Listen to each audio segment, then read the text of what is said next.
Assalamualaikum warahmatullahi wabarakatuh. Waalaikumsalam warahmatullahi wabarakatuh. Gimana kabarnya anak-anak? Alhamdulillah baik. Jadi sebelum memulai pembelajaran pada pagi hari ini, marilah kita berdoa yang dipimpin oleh Mas Fatir. Sebelum memulai pelajaran pada hari ini, berdoa terlebih dahulu.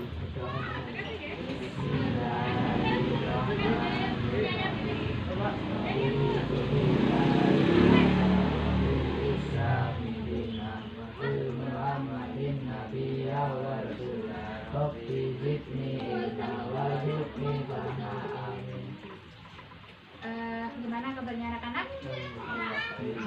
Masih ada ingat kemarin kita belajar tentang materi apa? Apa? Ya, benar sekali. Nah, untuk hari ini Ibu akan menjelaskan materi tentang pahala dan dosa. Namun sebelum memulai pembelajaran, Ibu ingin memberikan sebuah video yang anak-anak bisa lihat terlebih dahulu. Bisa mendekat ke sini?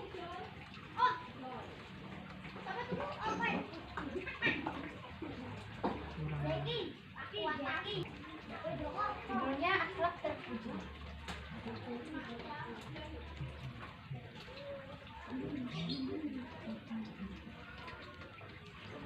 Alif minta maaf. Mulai besok, Alif janji. Alif dah lagi membazir.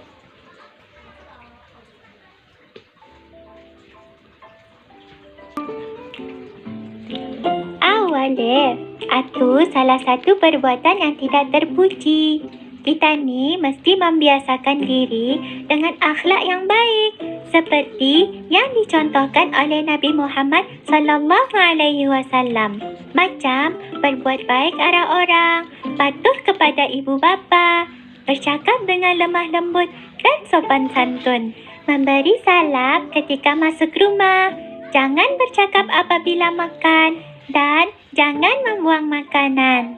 Baik anak-anak, dari video yang telah Ibu tampilkan tadi, apa hikmah yang bisa kita ambil? Ada yang bisa jawab? Coba Mas Sulit. Berbuat baik karena kita melakukan perilaku terpuji. Nah, dari contohnya kan tadi sudah dikasih beberapa contoh. Mas Fatir, ingat nggak apa yang tadi disebutkan dalam video contoh-contohnya? Nah, berhubung Mas Fatir lupa, jadi Ibu ulangin ya. Jadi contoh-contoh perbuatan baik yang ada di video ini tadi, contohnya yaitu tidak membuang makanan. Jadi sisa-sisa makanan itu jangan.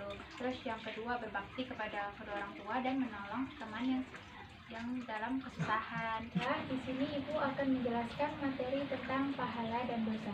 Jadi pengertian dari pahala itu sendiri yaitu sebuah nilai-nilai kebaikan atau suatu balasan yang kita dapatkan setelah kita mematuhi aturan-aturan dari Allah dan menjauhi larangan-larangannya. Dan untuk contoh-contoh dari amal perbuatan terpuji serta balasan pahalanya yaitu yang pertama bersedekah atau berinfak. Jadi seperti pada surat Al-Baqarah ayat 245 yang artinya, siapakah yang mau memberi pinjaman kepada Allah, pinjaman yang baik, yaitu menafkahkan hartanya di jalan Allah, maka Allah akan melipat gandakan pembayaran kepadanya dengan lipat ganda yang banyak. Jadi maksud ayat ini, apabila anak-anak sering bersedekah atau bersedekah, insya Allah Allah akan meningkatkan rezeki anak-anak sekalian. Nah, terus yang ketiga yaitu sholat berjamaah. Jadi di sini terdapat suatu hadis yang menjelaskan bahwa keutamaan sholat jamaah di masjid dibandingkan dengan sholat munfarid yaitu perbedaannya 27 derajat. Jadi anak-anak ini, terutama kalian ini laki-laki, usahakan untuk selalu sholat di masjid. Agar apa? Agar bisa mendapatkan derajatnya lebih berapa tadi? 27 ya. Terus yang ketiga, berilmu dan mencari ilmu.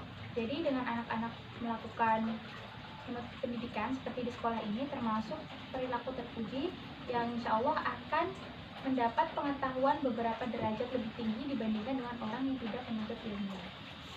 Nah, untuk setelah itu Ibu akan menjelaskan hikmah memahami balasan amalan baik di dunia maupun di akhirat. Jadi kalau anak-anak melakukan amalan baik tersebut, kalian akan mendapatkan beberapa hikmah. Yang pertama, jauh dari rasa khawatir, takut, dan duka cita. Yang kedua, akan diberikan jalan keluar dari segala kesulitan hidup. Yang ketiga, akan diberikan rezeki yang tak terduga asalnya dan akan mencukupi. Dan yang terakhir, akan memperoleh surga di akhirat nanti. Jadi di sini Ibu akan menjelaskan tentang dosa. Jadi pengertian dosa itu adalah sebuah kesalahan yang dilakukan manusia karena telah melanggar aturan-aturan dari Allah yang telah ditetapkan. Jadi sepatutnya apabila orang beriman ketika melakukan dosa, seperti contohnya anak-anak ini ketika melakukan dosa, kemungkinan kalian akan merasakan adanya rasa kegelisahan, ketidaktenangan. Oleh karena itu kalian harus berusaha menghindari perilaku-perilaku yang akan menimbulkan dosa. Oke, di sini Ibu akan menjelaskan contoh-contoh dosa dari dosa kecil dan dosa besar. Nah, contoh dosa-dosa kecil itu yaitu yang pertama, makan dan minum menggunakan tangan kiri. Karena apabila anak-anak makan dan minum menggunakan tangan kiri itu sama seperti setan. Karena sudah ada hadisnya bahwa setan itu makan dan minum menggunakan tangan kirinya. Yang selanjutnya itu bersuuzon atau berprasangka buruk kepada orang lain. Terus yang ketiga, bersumpah atas nama selain Allah. Jadi bersumpah atas nama selain Allah di sini maksudnya seperti bukan sumpah demi Allah, tapi sumpah pocong, sumpah mati. Nah, itu harus dihindari anak-anak. Selanjutnya yaitu contoh dosa-dosa besar. Yang pertama yaitu syirik atau menyekutukan Allah. Yang kedua yaitu mendatangi dan mempercayai dukun atau paranormal. Dan yang ketiga yaitu melakukan zina. Nah, di sini Ibu juga akan menjelaskan mengenai hikmah memahami balasan perbuatan buruk. Yang pertama, balasan di dunia yaitu satu, tertutup hatinya tidak dapat menerima hidayah atau petunjuk dari Allah. Jadi kalau kalian apabila ada seseorang melakukan suatu perbuatan yang tidak terpuji, maka Allah bisa saja menutup pintu hidayahnya. Yang kedua, hidupnya tidak akan tenang karena terombang-ambing dalam kesesatan. Jadi bisa saja orang itu akan merasa tidak tenang, khawatir, dan akan selalu merasa bahwa hidupnya itu tidak akan pernah tenang. Yang ketiga yaitu ditutupnya pintu rezeki seperti hadis Ibnu Majah dan Hakim. Sesungguhnya hamba yang banyak dosa pasti akan tertutup rezekinya dengan sebab dosa-dosa yang dilakukan olehnya. Selanjutnya itu balasan di akhirat. Yang pertama akan mendapatkan azab yang sangat keras dan pedih. Jadi dalam surat Hud, dan begitulah azab Tuhanmu apabila dia mengazab penduduk negeri-negeri yang berbuat zalim, sesungguhnya azabnya itu sangat pedih dan lagi keras. Yang kedua, tidak akan mendapat syafaat dan pertolongan Allah. Dan yang terakhir, akan masuk neraka. Oke, setelah ini Ibu akan memberikan sebuah soal kepada anak-anak nanti. Jadi begini, Ibu akan memberikan satu-satu kepada kalian. Nanti kalian akan menuliskan contoh amalan baik dan buruk. Nanti kalian bisa acak. Terus nanti kalian akan mengisi bahwa amalan yang nomor 1 seperti contohnya kalian menulis menolong orang tua. Nanti kalian akan menjawab itu termasuk perilaku terpuji atau perilaku tidak terpuji. Nah, nanti kalian hanya bertugas mengisikan contoh perilakunya saja. Nanti teman kalianlah yang akan mengisi. Jadi nanti kalian akan tukeran kertas ini.